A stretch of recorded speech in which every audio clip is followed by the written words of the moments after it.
Olá, querido e amado povo de Deus, graça e paz a todos. Sou o irmão Diego e estou aqui no canal Comunidade Cristã Vidas em Cristo, te convidando para participar de mais uma aula, isso mesmo, a última aula do primeiro trimestre da Escola Bíblica Dominical.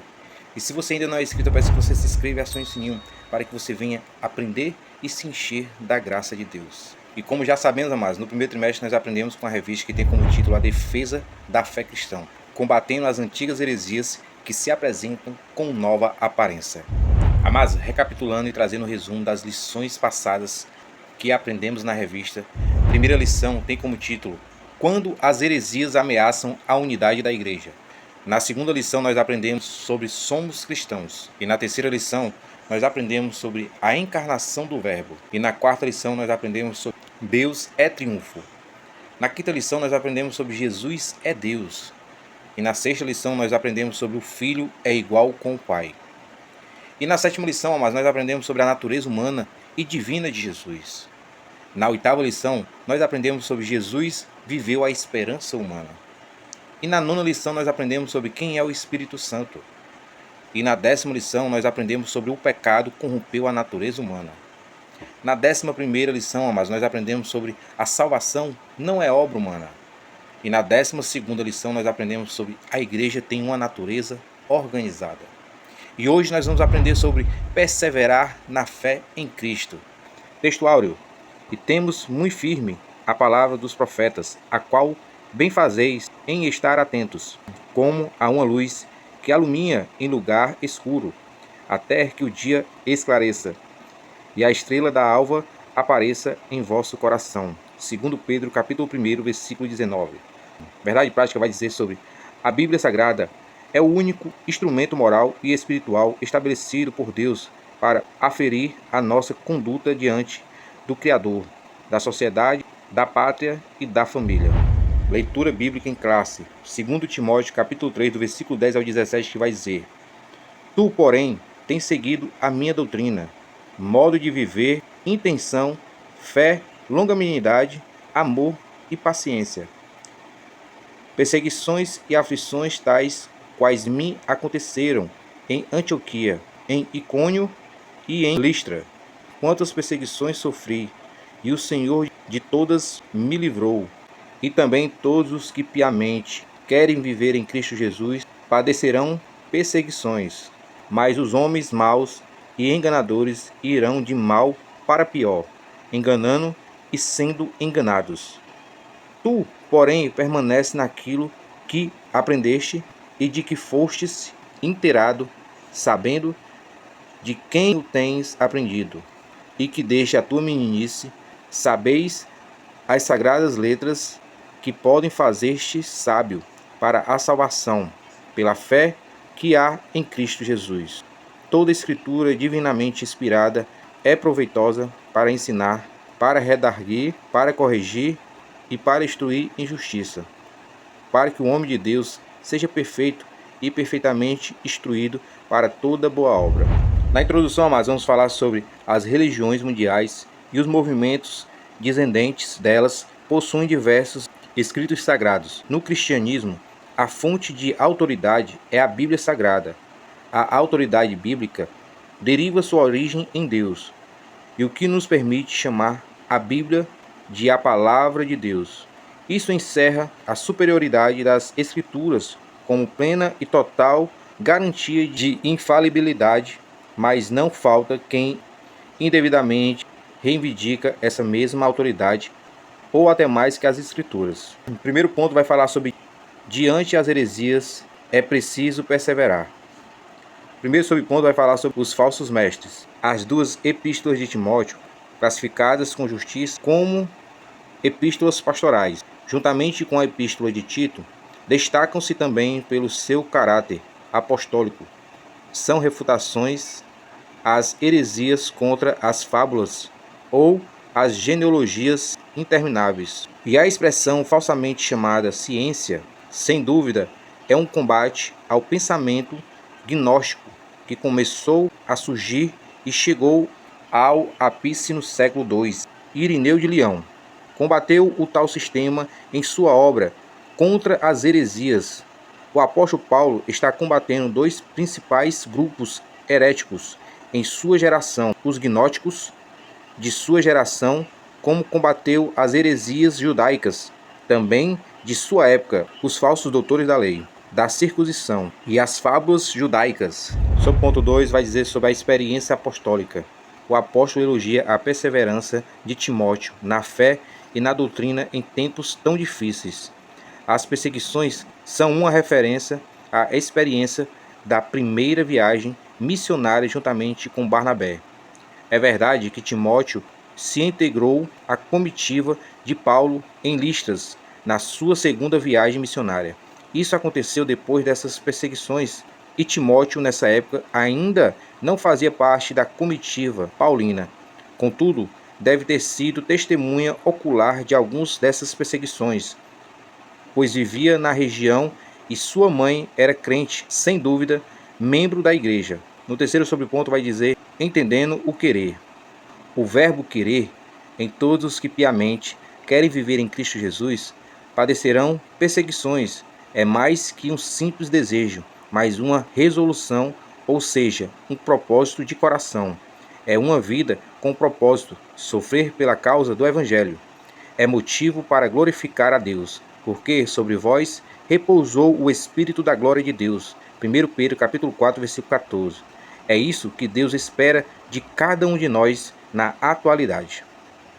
No quarto sobreponto vai dizer sobre a característica dos enganadores.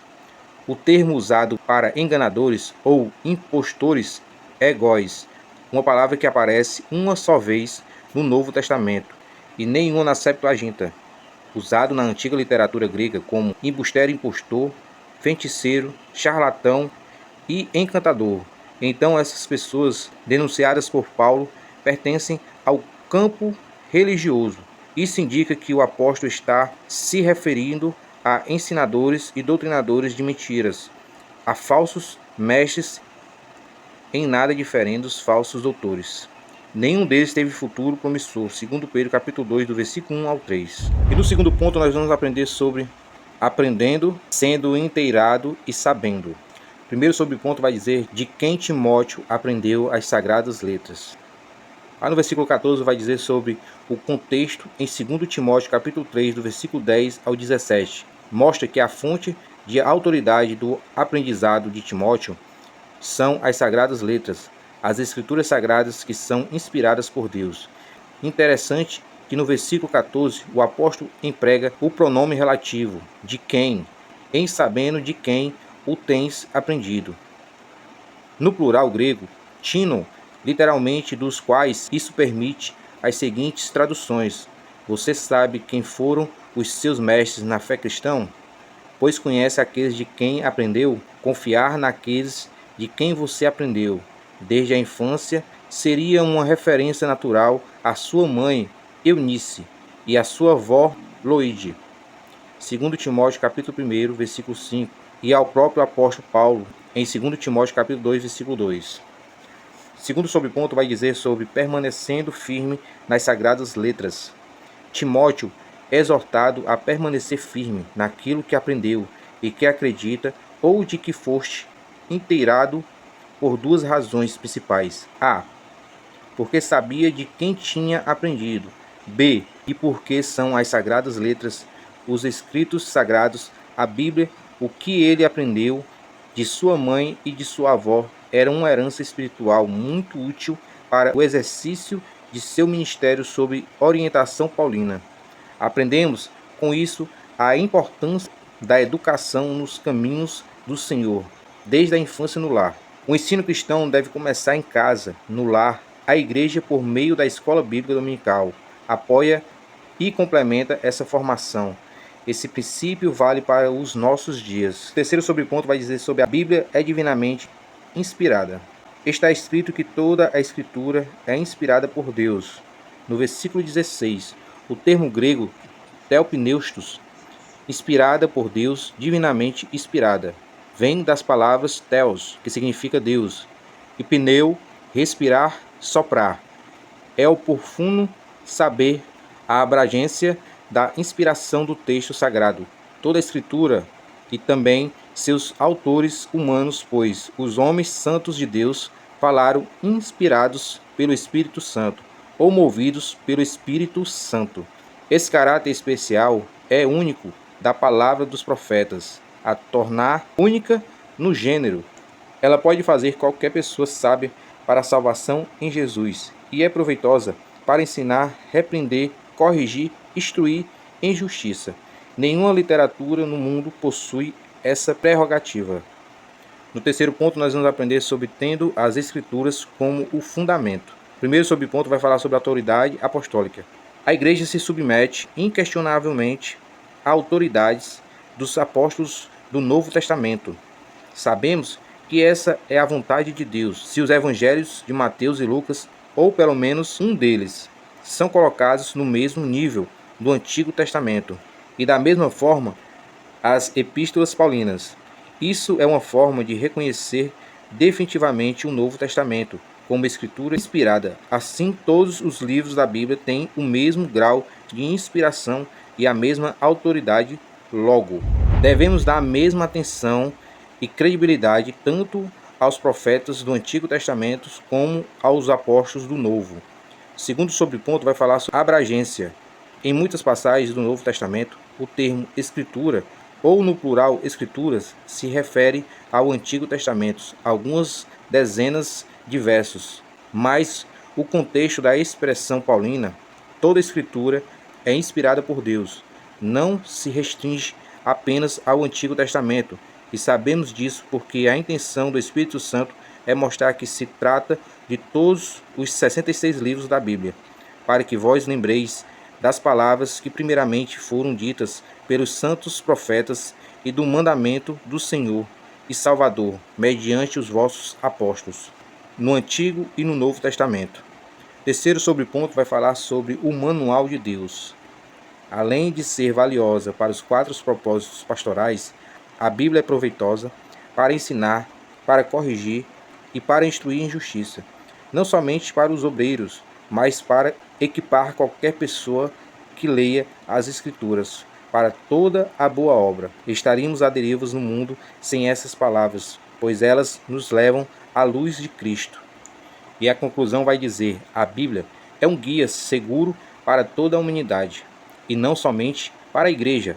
Ela é a única revelação de Deus escrita para o ser humano e a fonte de autoridade espiritual para aferir a nossa conduta diante de Deus, da sociedade e da família. Trata-se de uma orientação segura para a vida humana, a nação de Israel e a igreja, bem como as exortações para o mundo, incluindo o aspecto político, social e religioso das nações.